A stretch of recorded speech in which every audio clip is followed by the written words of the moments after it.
Bam. 1, 2, 3, 4, 5. Setting this up right here.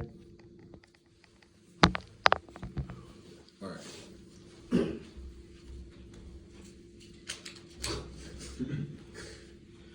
Thank you all for coming to my speech. This is my speech, informative speech on being a camp counselor. So, first things first, how many people have ever been to a summer camp and still remember their favorite counselor? If you went to summer camp. Nice. Were they cool? Really cool, man. Real cool, real cool. See me, I remember my counselors, but like I wasn't cool with them. You wasn't really cool? Did you have a favorite one? No, I didn't have a favorite. You had a favorite one? It's like that. I just remember the faces and the people. You know, that's right. I still remember my summer counselor. He was about like, I think he was like 6'7". He was really good at basketball. He was a real cool guy. So I'm just going to talk to you guys about just everything that I do as a summer camp counselor. So first thing is first, planning. Every week, for at least for my camp, we got a schedule. Every week was a different week.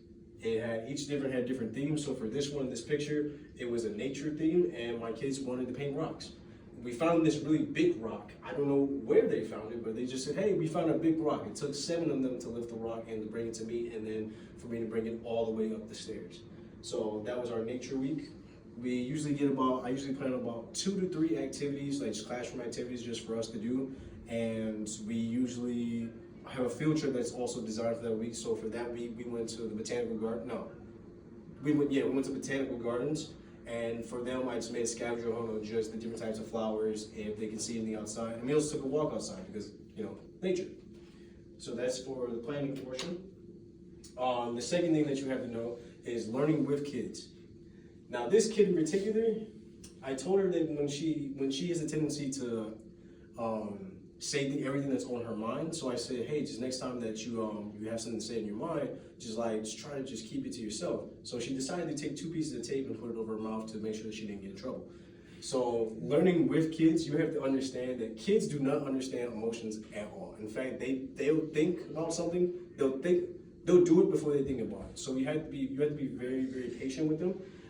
As this quote says, children are able to understand and differentiate appropriate from inappropriate emotional expressions, meaning like what not to do, what to do. They know it, but sometimes they have a difficult time understanding it and what comes with it. But they still find it harder to express those emotions, especially if they haven't learned to identify and name them. It's not very visible. You might be able to see it. So all the way back there, we had an emotions chart that whenever a kid goes nonverbal, we would have them, hey, how are you feeling today? You could just point to either one of them, and you just got to be patient and you work through it with them. And that's just one of the ways that I've learned to work with kids, is that it takes a lot of patience, because not every kid is going to express themselves in the same way. And most kids, they just don't know. They don't know that they're doing something until you tell them that, hey, you're doing X, Y, and Z, and they're like, oh, okay, I'm gonna stop doing that. It's also very important to build relations with them. And the third thing is just having fun with it, the memories. Now, we were playing a game. We're playing a game, and it involved Vaseline, so that's all over his face. It was a cotton ball Vaseline game where the kids would put Vaseline on their nose and try to take the cotton balls with just their nose, nothing else. And afterwards, the kids decided to just take a bunch of Vaseline and just spread it all over their face, because I didn't tell them not to, so they decided to do it themselves. So I had to be very specific afterwards going with that. But it's just memories like this. This was a very fun memory, and just memories I've had. I've been a camp counselor for over 6 years now. I've been 4-year head counselor, 2-time assistant counselor, and so this is my last year, unfortunately, but it was just a lot of fun to have with these kids, and just in general, not even just my coworkers, myself. I met my best friend through this, and I love all the memories that I had with them. So in conclusion, hope you guys have been more informed to become a camp counselor. If this is your calling, if you feel that you're able to work with kids, I think this would be a great test to see if you can really work with kids. My group, I was lucky enough to have ages 10 through 12, and we had them for full 8 weeks.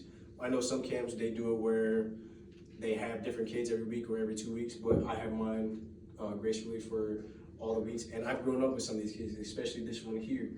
She likes to invade my personal space, so I invade hers. But yeah, is there any questions? All right. Well, thank you guys again for coming to my presentation. I appreciate it so much. Thank you for having us.